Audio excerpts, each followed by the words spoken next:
The magical moment at Melbourne's Olympic Park tonight as the legendary Brazilians make their debut in the Bicentennial Gold Cup for their match against Australia. Hello and welcome everyone to day 2 of the Gold Cup, with Australia trying to repeat or hopefully even beat the wonderful effort by Saudi Arabia last night against Argentina. And a man with a better idea than most of how the Socceroos will go against some of the most expensive soccer talent on earth is former Socceroo captain Johnny Warren. John, certainly a lot of excitement here tonight with the Brazilian commentators already going into a trance. Well, that's only a preview. It sounds like the stock market or the fish markets, doesn't it? But wait till they score a goal, you really hear them. John, the Brazilians look a tougher proposition tonight than the Argentinians. Can Australia get a good result? I think they can. For the Australian players, apart from playing in the Olympics and a World Cup, there's no greater honour than to play against Brazil, a country we all admire. Australia at home are always difficult to beat. You've got a wet surface here tonight, which the Brazilians won't like. It's a big moment for our Australian team, and I think they're going to surprise the Brazilians. What was the mood with the team in the changing rooms? Very, very positive. They're looking forward to it, particularly players like John Kosmina, his 100th game. I mean, it's a big night for Australian soccer, and hopefully our Socceroos don't let us down. OK, John, we'll talk to you again shortly. So, a wonderful night with endless possibilities and what promises to be a memorable evening for Australian soccer. And here to take us all through it is our commentator, Martin Tyler. Well, John Kosmina could hardly have picked more memorable opposition for his 100th appearance for Australia, his 59th in full internationals, 12 years of tremendous service to his country. Kosmina's a key figure in Frank Arok's side, with plenty of attacking help from Frank Farina and Graham Arnold. It's strong in midfield too, with the effervescent Paul Wade and the playmaker Oscar Crino. The one disappointment, Mike Peterson, is injured, but there's a capable deputy in Alan Davidson. As for Brazil, only Muller, who's just joined Torino in Italy, is a survivor from the 1986 World Cup. Giovanni and Valdo, orchestrators of the highest quality. The average age of the side is only 23, and the youngest is Careca. Now, don't confuse him with the Napoli striker of the same name. This Careca, only 19, but bursting with potential as an attacking midfield player. So away we go. Referee is Richard Lawrence from Sydney. And a night and a game which is going to be a real barometer for the Australian team.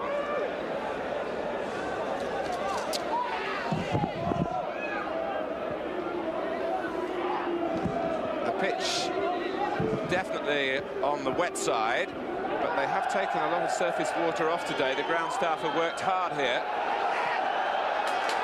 And working hard for the Socceroos is Graham Arnold, and Australia have the first corner.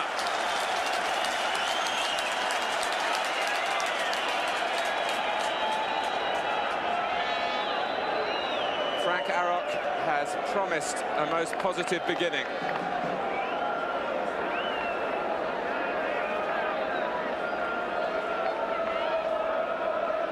Dunn, the tall figure, right in front of the goalkeeper, Taffarel, but there's no challenge there. The corner was overhit, taken by Crino.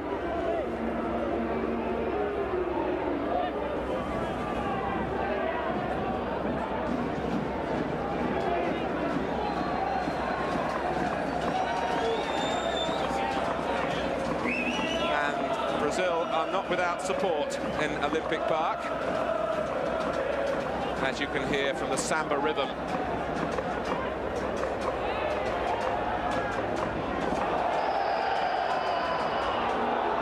Nelsinho had made one of those typical forward bursts, and Frank Farina, who's part of the attacking setup for Australia, may well find that he's got plenty of defending to do against Nelsinho's runs from left back.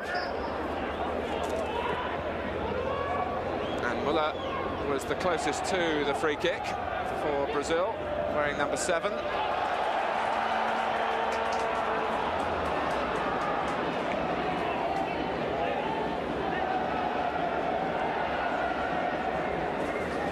There's Graham Arnold. Part of really a club setup that Frank Arok has developed at national level for Australia, international level, I should say.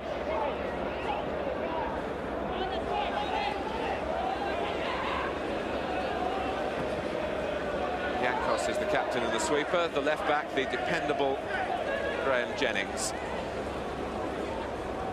Crino.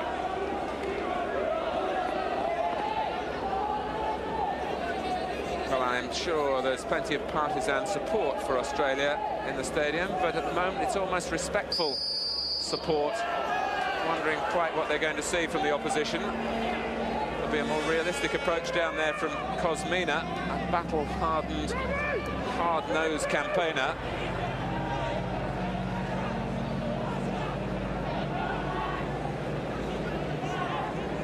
Aloisio. Brazil have qualified for the Olympics, and by strange irony, they're in the same group in Seoul as Australia. So maybe one or two things will be kept under wraps from the Brazilians. We must wait and see. Jorginho from the Flamengo club in Rio. Yankos.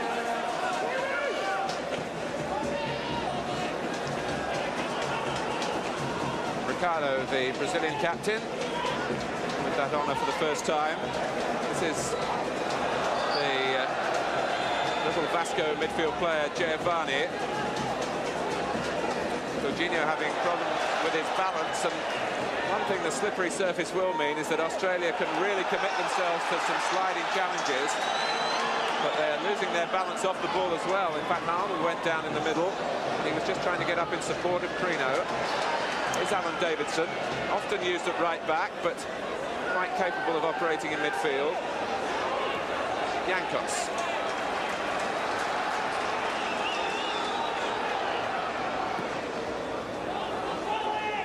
Aim for Kosmina, who keeps it in play.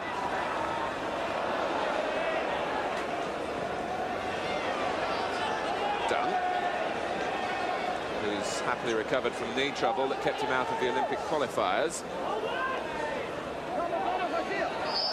The star turn for Australia over the last couple of years, really, as far as the National League is concerned, and at times the international team, is Frank Farina, who seems bound to play in Europe next season, their next season, which will be starting in the next few weeks.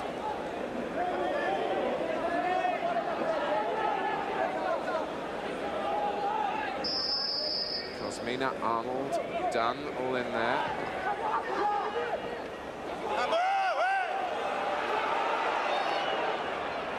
And that's gone behind.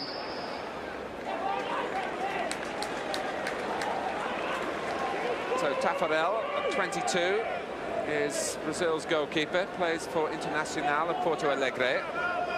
Ricardo, one of the two centre-backs. Fair hair of Ademir. Yankos not needing to really go across on the cover, but that's a ball that Australia must worry about, because it'll be played into that space behind Wally Savor. That's Carlos Alberto Silva, second from the right as we look. And when Brazil are in town, so is the rhythm. Nelsinho, and Valdo got the header as the ball dipped in towards him, and Jeff Olver really called into action for the first time with 10 minutes gone. And this is how it happened. A stooping header, but straight at the goalkeeper. Careca. Looks very leggy, but for a tall man, has good balance. Valdo, who will play for Benfica in Portugal next season. Jorginho. Romario. In fact, Careca was in an offside position, and it wouldn't have counted. The flag went up straight away. The moment that Romario connected pretty sweetly on the half volley, although he couldn't keep the shot down.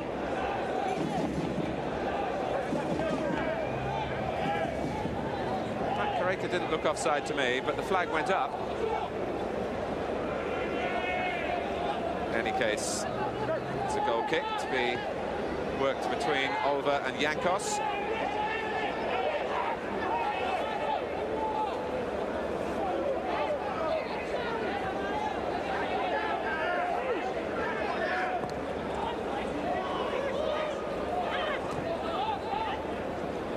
Kosmina couldn't change direction. That's going to be a real problem as the match goes on and the pitch cuts up more and more. Hasn't been a lot of rain today. It's a warmer evening and you do feel there might be more to come. I'm sure the Brazilians will appreciate the lifting of the temperature. It was very cold, down to near freezing in Melbourne earlier in the week. They didn't appreciate that at all.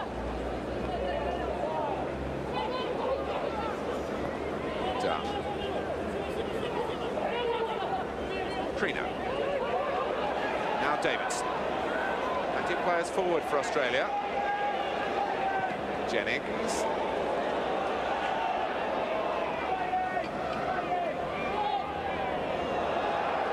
That's a corner.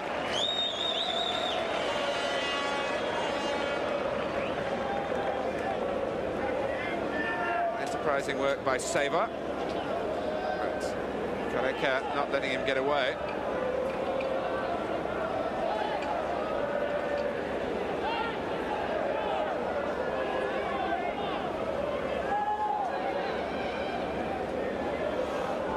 So Crino to take it. And he slipped at the vital moment. He kept in by Davidson. John, we knew it would be a bit difficult, but the players certainly having problems with their balance. Yes, both. It was commented that Brazil would struggle in the wet. I also believe Australia do too. We don't play on wet surfaces here a lot. But both sides committed to having a go at one another, Martin. It's very pleasing. Wade doing just that. Look how quickly he was closed down, but the ball ran for him. Arnold. But it was Kosmina using his back, really, unfairly. Just back to the ground, I think it's more a matter of taking more away from Brazil and favouring Australia as such, because the Australians really don't like the wet surface. But you can always expect the unexpected on a wet surface, and both teams wanting to have a go at one another. You just get the feel you're in for a splendid match. Just on Australia, they've really got to get their corners beyond the far post to Wade. It's a tactic they've used very successfully, but on the two occasions so far, they haven't got to it. Muller. Muller, whose nickname goes back to the great Gerd Muller of West Germany. In case you're not too familiar with the Brazilian style of names, they're actually given so many names that they select either a nickname or a shortened version of one of their names as a football name.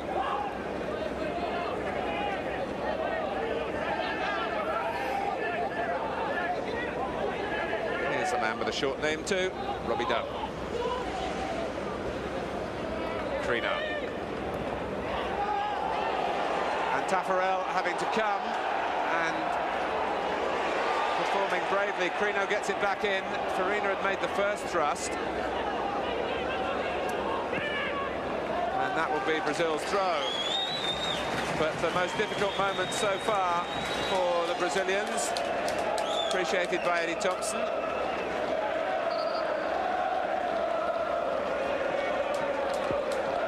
But however sophisticated you are as a defender, you have to turn on a muddy pitch, it's going to be difficult. And a little clipped ball in over the top, as we saw a moment or two ago, will cause problems. Crino playing it wider this time to Wade. 3 forward in the centre for Australia. Farina. Aim for Graham Arnold, he's climbed well. Kosmina hoping to pounce on a mistake. He only needs 1 goal to equal the all-time Australian record. What a time it would be to get it here.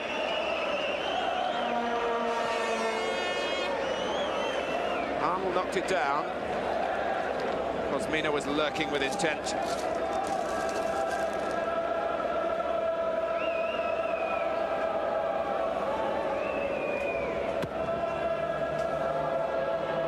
Deeper towards Wade this time, and he climbed well. Out by Muller. Australia must be careful not to overcommit.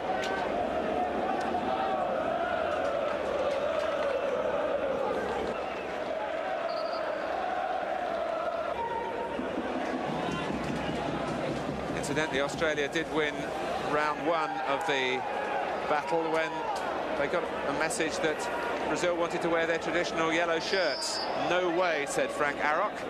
We're the home team. We play in the gold. So that's why you see Brazil in blue. And a Brazil that are labouring in the mud at the moment.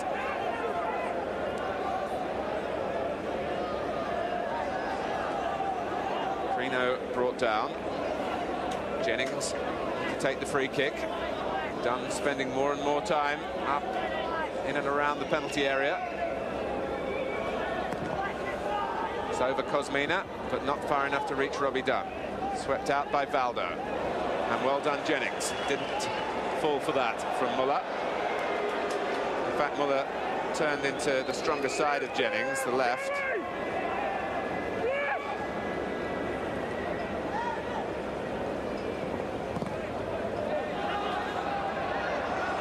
Kosmina, no foul. And you can hear what the crowd thought of that.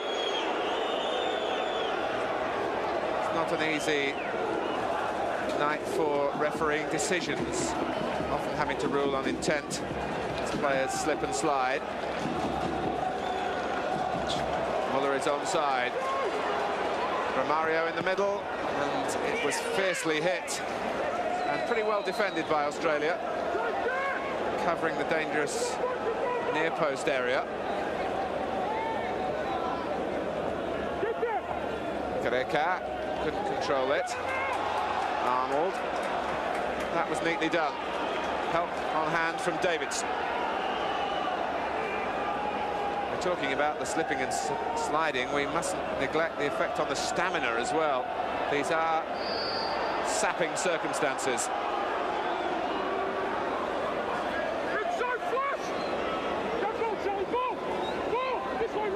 Romario with a typical solo surge, and in the end running out of idea.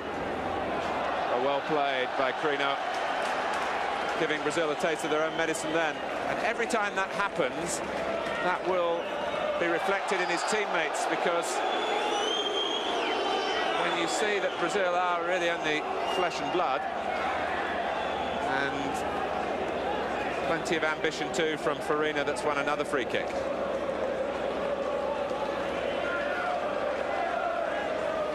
The number may be partly obscured, but the talent is clear for all to see.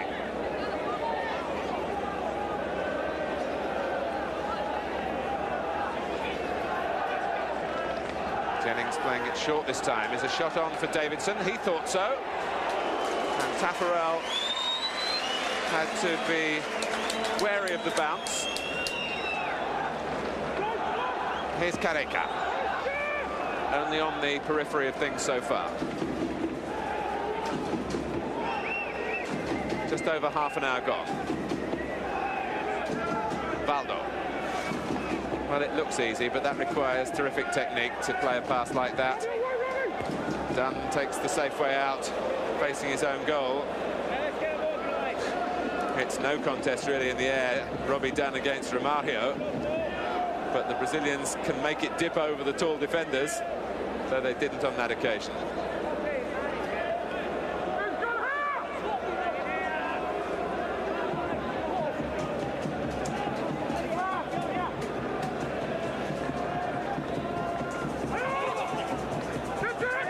Crino didn't get the best header first time. Nelsinho, Romario, and the goal is given. Australia caught, feeling that there should have been an offside then.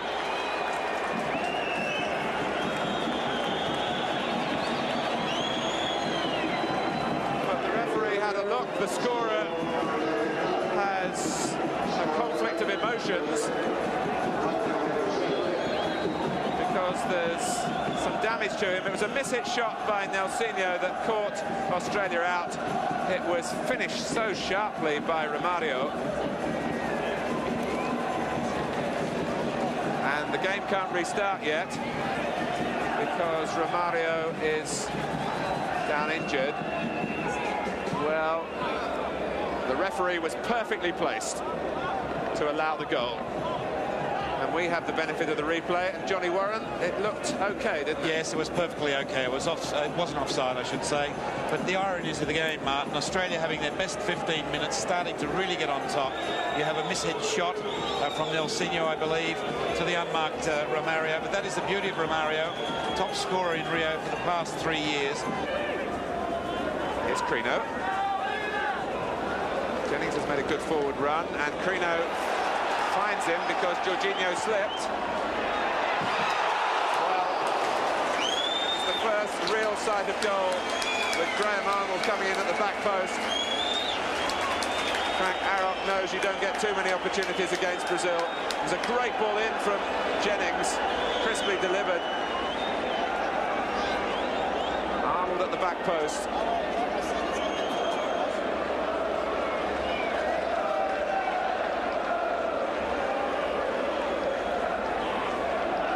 Jennings across to take the corner.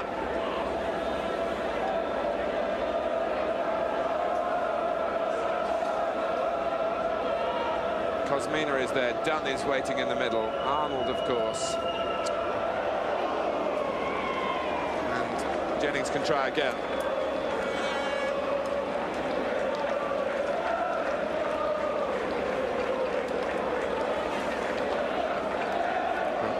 Don't forget Paul Wade, the number 6. He's trying to lose Kareka. And has done just that. Muller. Brazil streaming out. Back from Yankos. And the free kick is given against Kosmina.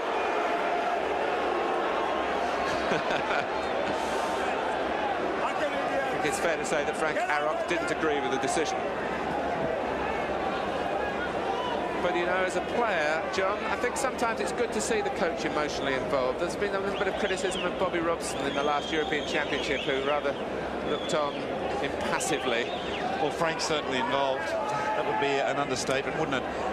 Martin, just on the Australian team, Jennings getting forward there, that cross that led to the Arnold or the clearance, that's the type of game Australia needs, him getting forward. I know you can't with Muller there, but perhaps a reorganisation at the back would allow him to get forward a little bit more. But Australia's very dangerous when he can do that. He gets that cross in, he crosses well, and provides a danger, that provides a service for the heading ability of Arnold and Kosmina as our two strikers. And to be fair, Muller doesn't seem too keen on marking Jennings, does he? Well, he wouldn't. He's a typical star player, star forward. They're not keen on that dirty job. The problem for Australia, of course, is once Jennings goes forward and you leave Muller free, you're leaving yourself open to that quick counter-attack, which the Brazilians can do so well. But Australia still press on. Another free kick. Again, the presence of Wade up alongside Robbie Dunn. Arnold, too, will launch himself at anything within reach. Crino, the senior citizen at set pieces, has gone across to take it and really hoists it in. Ricardo got to it first for Brazil. Arnold, Jennings gone outside him, but Arnold picking his own route. Davidson. Aloisio was playing them all onside. Davidson again. Farina.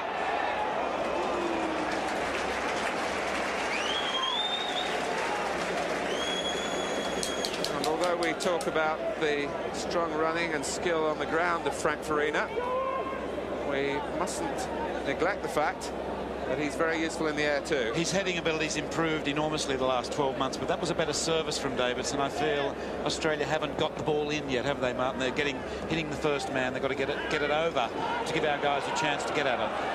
And it does look a way that might suit Australia. Might suit Wade here. Arnold, there's a lot of men in there, and numbers sometimes can do the trick. It didn't pay off that time. And Brazil happy to run the ball to relative safety. Trino, well played. Davidson. The flag was up. And Giovanni almost arrogantly laying the ball off then. Here's Muller. He's not eligible for the Olympic team. Number 7 has just run out of your picture, but everybody else is. Giovanni is an interesting character who's down at the moment. He was, as we look again at the pressure that Australia put on, and it just didn't run for Kosmina. But Giovanni was the best player, voted the best player, and in fact finished the top scorer in the World Youth Championship in 1983, which Brazil won in Mexico. But he rather lost his way then. Sometimes that's a hard time for starlets. They do get a lot of adulation.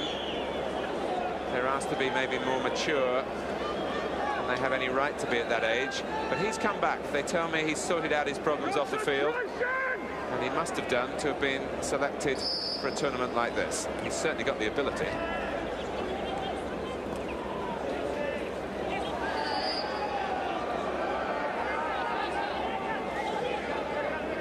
Davidson with clear facial evidence of his background and his Japanese mother. But the good thing about this Australian team is that they are all genuine Australians, even if one or two of them may have been born outside the country. It's a collective effort. It's a point, John, I know that's very close to your heart. Yes, very dear to my heart. In fact, all players learned their football here. Quite appropriate, there were 22 players in the squad. They're all either Australian-born or learned their football here. And very proud Australians, and at the moment we're very proud of them, the performance they're putting up here tonight. Here's Valdo. Muller. Kareka going to the near posts. Ball didn't follow him, happily for Australia. Muller's right in there again.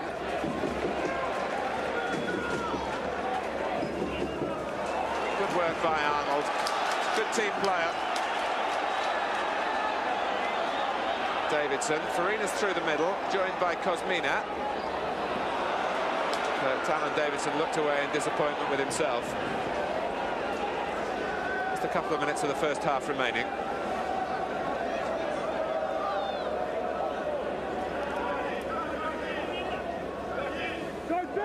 Valdo. Kareka. This could spell danger, but it was hard to really lift the ball, not out of the mud, because that was on the better part of the pitch, really. But it's still wet, and in the end, it was a problem that Kareka couldn't solve. What a good time it would be for Australia to do really what Saudi Arabia did last night. Grab a goal just towards half-time to really change the complexion of things. Wade. Well, the crowd getting a bit edgy, but he's right not to be pressed into a pass where the ball would have been given away, although that's in the end what did happen. And Miller. Well saved. Not the sort of shot, really, that Jeff Olver will be used to in the National League here, with all respect to the domestic game. Hardly any backlift. And surprising power. But he dealt with it, beat it down.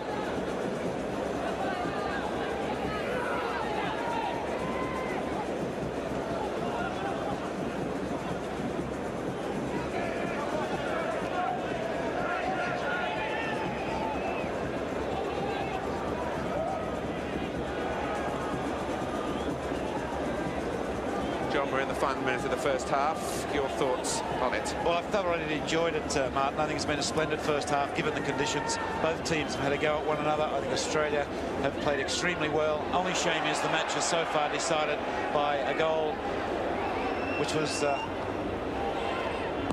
really hasn't done justice to the type of game we've seen so far.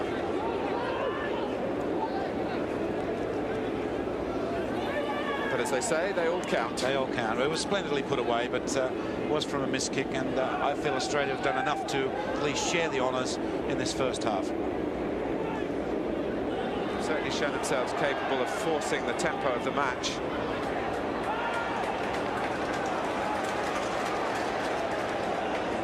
And they will draw confidence for the second period from that. The last thing they want, though, now is to go 2 down.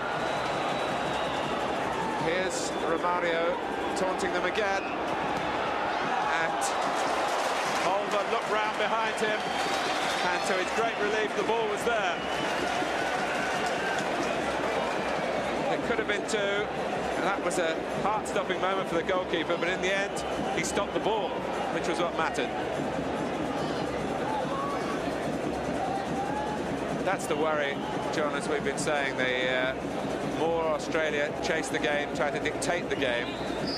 Brazil, as they've shown a couple of times, even after taking the lead, speed on the break. They do lead at half-time. The goal after 32 minutes, scored by little Romario, protected against the elements by the vest underneath the blue shirt, but he's unveiled his party piece. Australia with plenty to think about at half-time and plenty of good things from their point of view. We'll get a reaction down on the pitch from John Kosmina talking to Charles Slade. John, congratulations on playing your 100th game for Australia. Thanks. Tough conditions. Can you tell us, though, what your first impressions of Brazilian football are? Well, they're obviously skillful. They're even showing some good touches and some good skills even in these conditions. But I think we've had the better of them this first half. The goal was against the run of play. We've had far more scoring chances than them. I think we've looked more dangerous around the box. Hopefully second half we can nick one back. Any particular plans of what you might change in the second half? No, I think we've been going well. Keep going like we are. We're pressurising. They're giving the ball away. So it's working out how we wanted it to, except for the score. So John Kosmina still confident that Australia can get up to at least draw level, hopefully win, as we start the second half.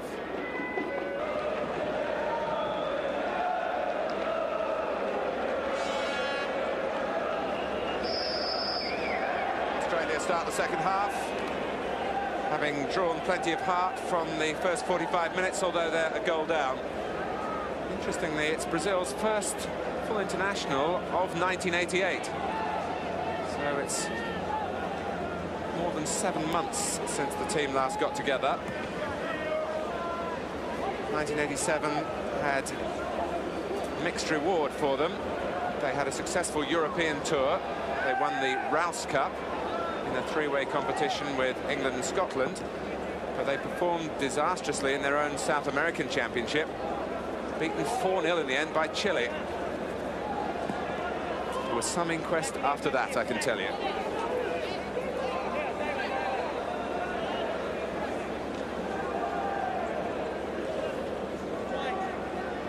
No substitutions at half-time.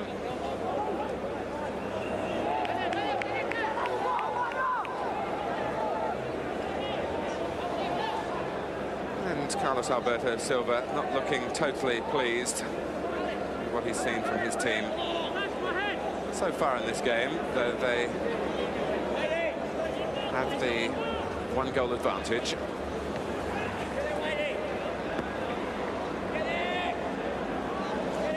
Giovanni. Jorginho.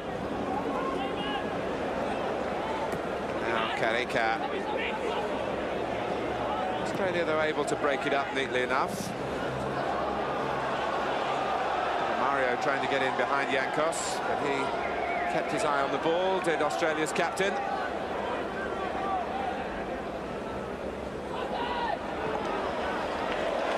Bruno.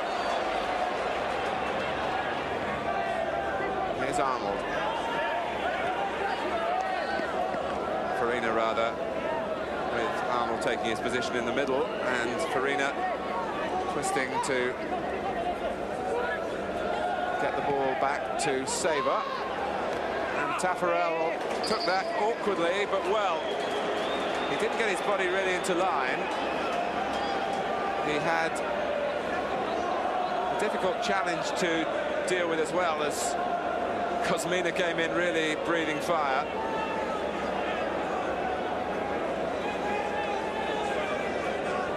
So Taffarel is in the wars for the second time in the match. But not a prolonged stoppage this time.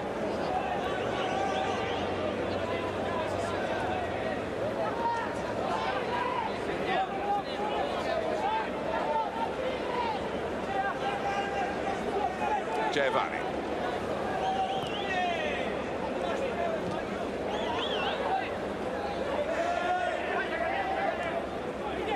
Davidson. Back for Wade. Now Wally Sabre. Which is how he asked me to pronounce his name, although known in many parts of Australia as Shavor. This is Jennings.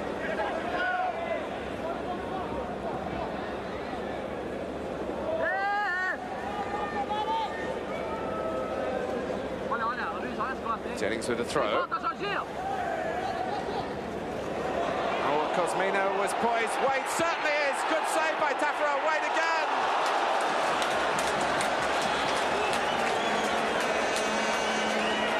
And that was a very frustrating moment at the end for Wade and for Frank Garrock. It fell so invitingly on the left foot, beaten out by Taffarel. Wade a second time, but by then, in trying to keep his balance, he was leaning back. And although he got power, the ball was always rising. And Johnny Warren alongside me was on his feet. Well, you set a goal at half-time, Martin. We're going to get one. Paul Wade. Mario Muller improvised then to find a pass with a difficult ball on the volley. This is Valdo. Jorginho going outside him. And good defence initially by Jennings, and he wants to join in further forward. It's Graham Jennings leading the charge. And it was a spirited effort too. If only, they're saying around the ground, but look how Jennings started it all off by winning it from Valdo, hurdling Ademir, and Arnold keeping it going with the flick, and Jennings so close.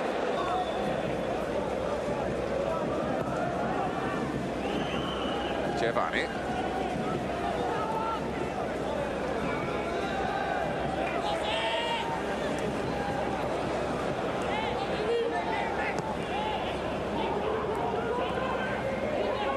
Davidson. Another example of the fact that it's difficult for Australia to play in the mud as well as for Brazil. I do hope that too much won't be taken away from Australia's performance, because the conditions are not typically Brazilian. It's difficult for both sides. Giovanni. Here's Kareka, pulling out to this near side, and Ademir involved as well. Just on that ground question you were on about, Martin, the grounds here, once it rains, they're called off. The game is called off, so Australia has very limited experience playing in the mud.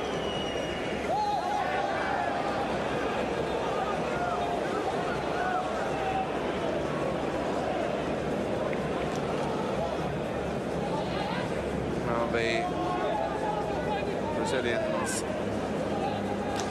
warming up their substitutes, keeping the players really warm on the bench as well. But it does look as though they are going to make a change. We saw Adu a moment or two ago, tall midfield player. Wade.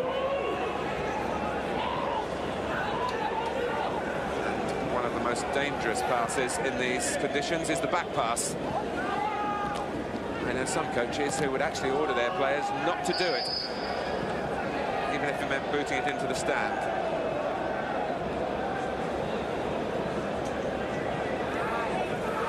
Well, we just had 16 minutes of the second half. The better openings in the second period coming Australia's way.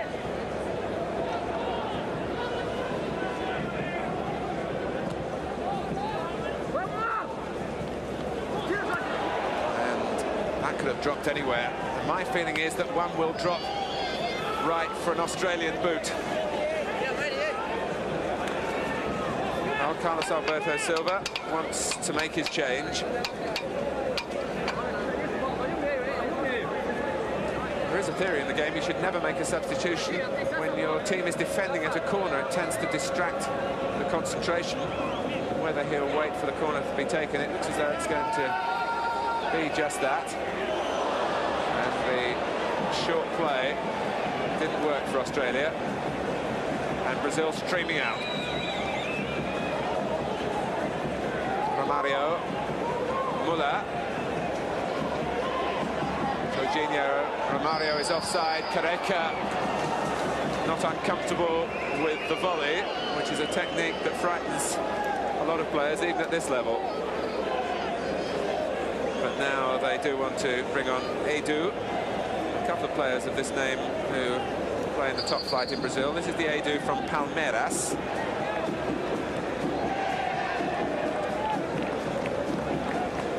And indeed, that was the last touch of the ball for Careca in this match.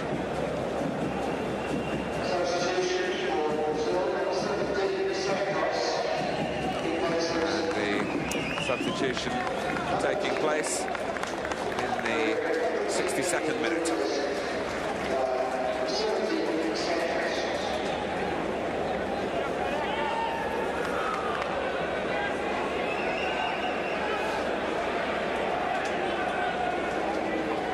Olver beaten just once in unfortunate circumstances.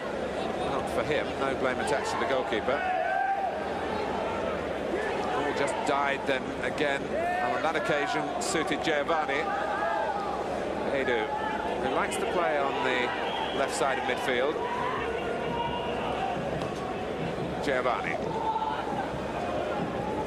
Valdo. Muller.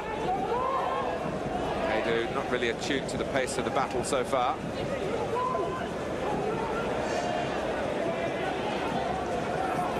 Remember that the winners, if there is a clear-cut result here, will go to the top of the 14 competition group. Losers to the bottom, with Argentina and Saudi Arabia each with a point. Here's Crino. Davidson up with him. It was played even wider in the direction of Jennings.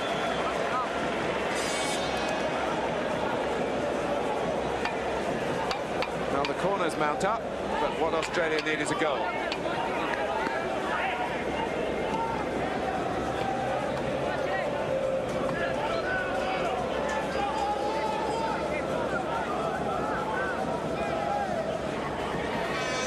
Farina almost got himself free, with Arnold and Dunn distracting at the near post, and a lot of defenders drawn towards that area.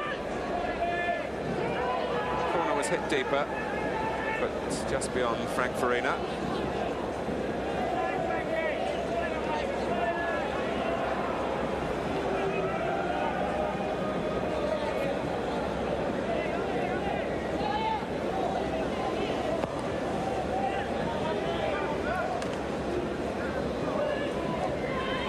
The tradition of Brazilian football, there are difficulties in the domestic game. Growth of other sports there, problem with some crowd violence, a chaotic domestic league where the clubs never really know from one season to the next just how the competition is going to be run. But still, they play in the streets, they play in the scrubland, they knock a ball around, of course, on Copacabana Beach. And it's still a production line of natural footballers.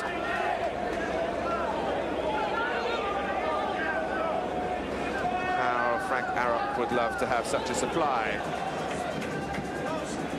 measured ball out of defence by Davidson, collected by Farina, onto Crino, only Arnold ahead of him. Farina's there now, but he has to hold it up. Kosmina, Farina for Crino, and Alan Davidson also involved in the move. Well, it's going to be a double substitution for Frank Arok. Number 17, Robbie Slater, and number 16, Vlado Bozinovski. And for both players, a first taste of international football. A weary Kosmina comes off, Davidson too.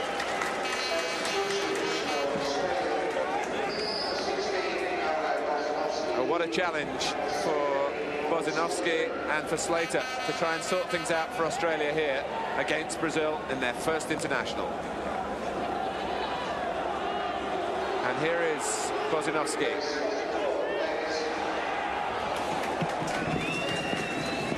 Well, you think it doesn't happen with substitutions. Italy against Denmark in the European Championship.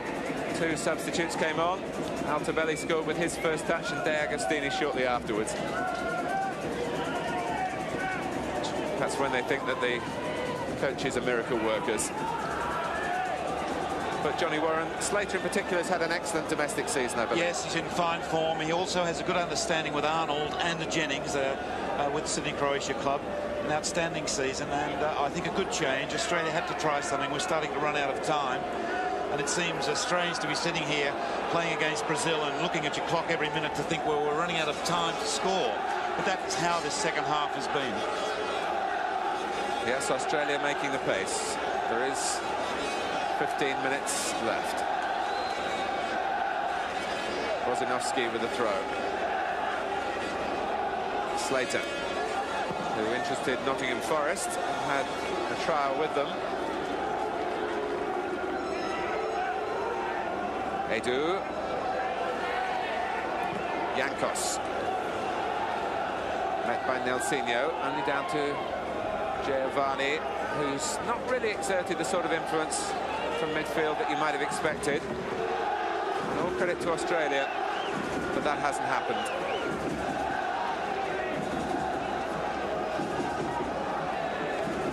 Edu. Giovanni. Jorginho slipped. Australia wanting to win it back now and break themselves. A little bit more pace injected up front with Slater. And Bozinovski, of course, plays his club football with Crino. So there's a good understanding there.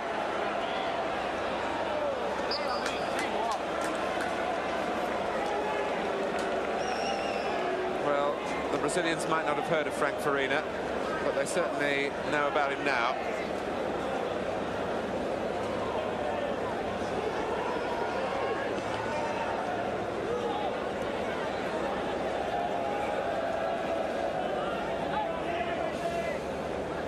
On a muddy evening, Taffarel still has a clean sheet.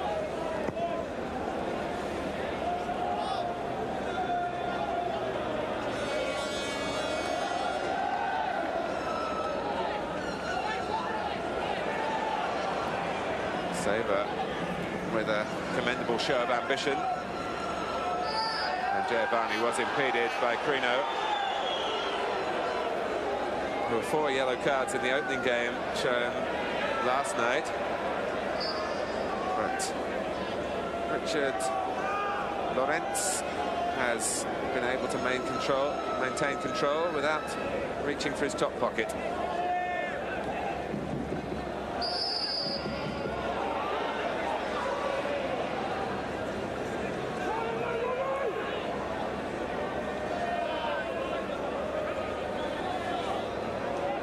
And he's kicking every ball mentally, Frank Arok.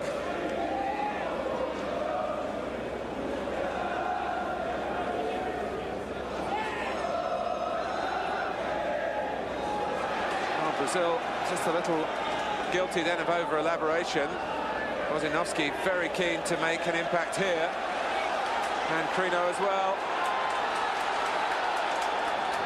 Well, it was a question of the right ball that time. There were 4 waiting in gold in the middle.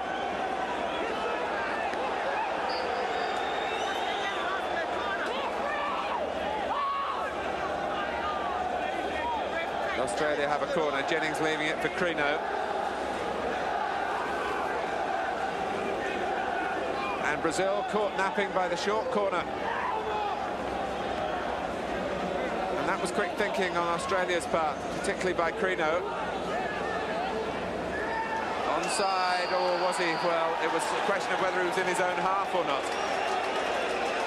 That's what has upset Romario.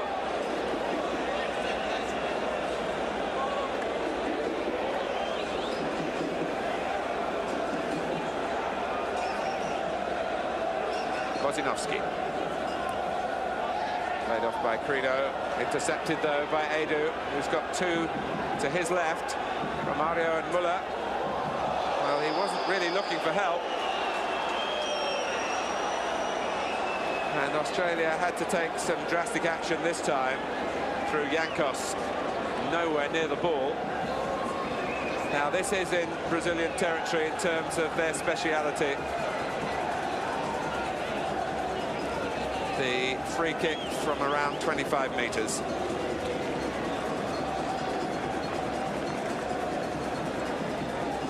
But really, I can't think of another situation in the game which has only got 11 minutes to run when Australia have put themselves in this position and allowed Carlos Alberto Silva to wonder whether the rehearsal they've had shooting at free kicks is actually going to be put into practice in a match situation. Nelsinho pacing out a run. And some interesting defending by Australia. Jankos has gone in right on the line. You don't see that very often. Normally the defending team would try and keep a line on the edge of the area, because by having a player on the line, you invite any Brazilian to run in there without being offside. It's a tactic they've used, Martin, against Israel, who are very good at free kicks also. They've used it successfully in the World Cup elimination games in '85 and again during Olympic qualifiers. And they've used it again tonight to good effect.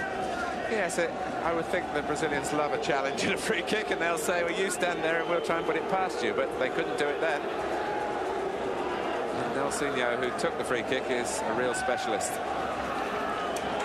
Often you see, John, the Brazilians fighting each other for the right to take the free kicks. They all fancy their chances. And you wouldn't want to be the coach having to tell one of them it's his job. And always a direct shot, which amazes me a little bit. But I wonder why we put a wall up with them sometimes. They can curve and bend the ball so wickedly. But that was a good tactic by Australia. I'm sure it did catch Brazil out.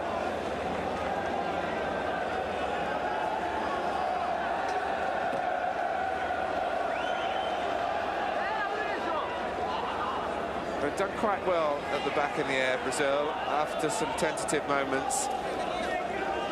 It's one of the strengths for Australia.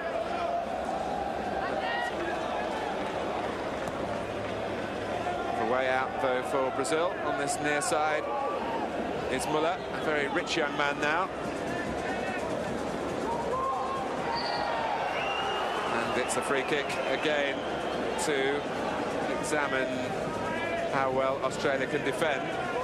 Now it'll be interesting to see whether Jankos retreats onto the line. At the moment he's involved in organising the wall. Yes, there he goes. If we can move the camera a little bit, there we are. So he's taking charge of that post. Muller. Well, the deflection could have gone anywhere. It's gone for a corner. I saw Holland do it once against France, and Platini took up the challenge and beat the man on the line.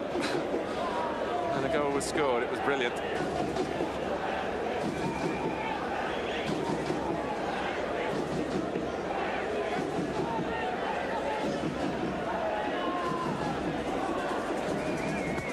Valdo then with the corner, and Olver really was a little lucky then. needed only a brush with the boot of Romario after the goalkeeper had found himself in trouble at the near post. But it beat the lot. And really a second goal for Brazil would put an unrealistic look to the scoreline.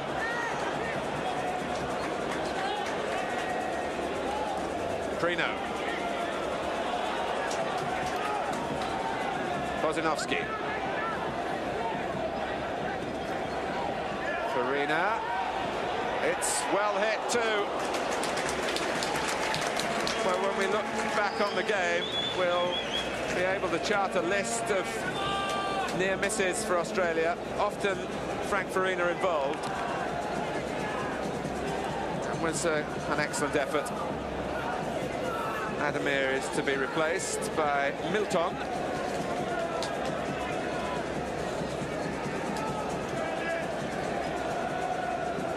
Clearly carrying the effects of the injury earlier in the half. And Milton plays for Coritiba. Comes on for his second full international appearance. Played last year against Chile. It's going to be a fairly brief appearance, though.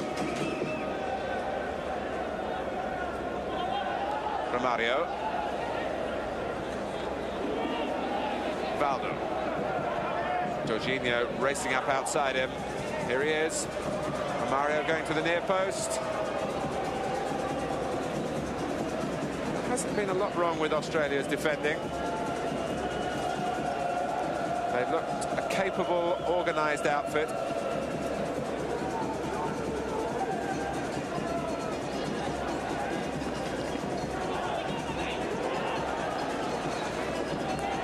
Prino.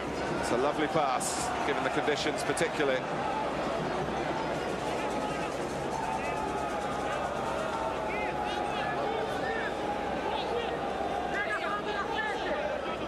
Well, in Australia, they know that Prino is a talented playmaker, but he's performed well to a wider audience here,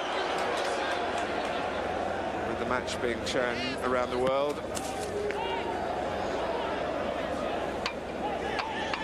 I just detect, John, in the feeling in the crowd, perhaps a little bit of disappointment that they haven't seen really vintage Brazil. But we'll await your comment on that for just a moment, as Slater can't force the corner. Well, they haven't seen vintage Brazil simply because Australia's prevented them from playing. That is the Australian strength. They can negate the good qualities of the other team. That is the pressurise them, the mental toughness.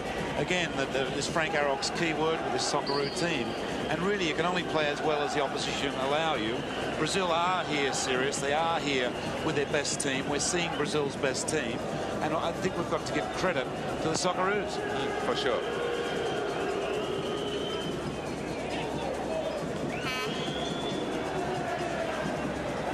Yes, the Australian fan will be delighted to see the best of Brazil against Argentina and against Saudi Arabia.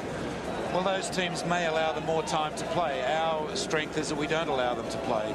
And I think our team has done it splendidly tonight. Jankos. Arnold. Farina is there again. But so too was Ricardo.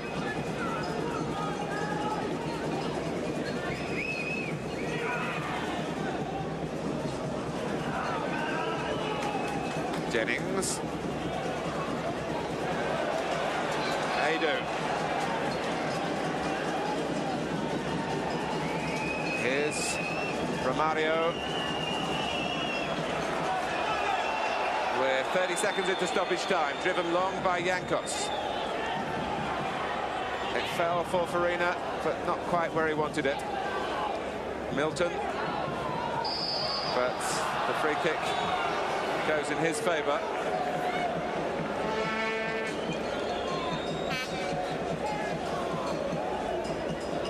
So the Australian public have seen Brazil at close quarters for the first time. They've seen some flicks, some touches, and a goal. But just as eye-catching in a different way. the qualities of the Socceroos. Drive, determination, and plenty of technique to go with it as well. Really led by the wholehearted performance of a very talented young footballer, Frank Farina.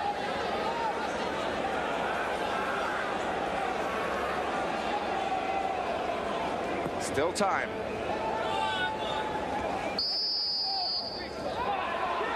Well, Wade penalised for the nature of the jump. And when you are desperate, that's sometimes what happens. Desperate in terms of the result in the competition, but I would think very pleased with the way the game has gone overall. Brazil happy to use up time. A country who produces teams capable of tearing opposition apart at this level of the game. They haven't done that to Australia. The one goal that has won the match was a lucky one in the way it was really set up is too strong a description, but the way it happened, expertly finished by Romario in the 32nd minute. And 2 points for Brazil as Romario gives a special souvenir to one fan who's got on the pitch. But the souvenirs for the Socceroos will be memories of keeping it very close and a performance, Johnny Warren, that bodes well for the rest of the tournament for them. Yes, the Socceroos would be desperately disappointed with justification. I feel they've not only outthought and outfought, but certainly outplayed Brazil, which is a great recommendation to the improvement in the football in our country. Well, let's get a reaction straight away from Frank Orrock, who's down there with Charles Slade. Frank, I imagine you're probably very disappointed.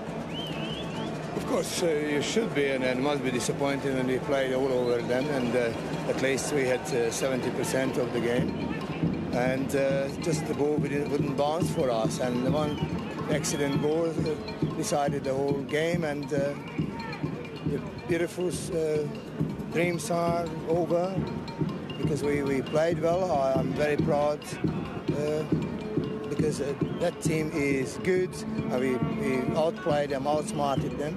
The only single thing we couldn't do to put that ball behind the net. I imagine the Brazilians would have great respect for Australian soccer tonight. I don't know, probably they will tell us that the pitch didn't suit them, and that we've been closing them down and all the excuses, but definitely that game will change the opinion about Australia everywhere in the world, because it was seen about 65 countries. Just quickly, Saudi Arabia on Saturday. Oh, it's a different ball game. I think that the Saudis are excellent, but we will start once again from the very beginning, and we will try everything to win that one and somehow still get to the final.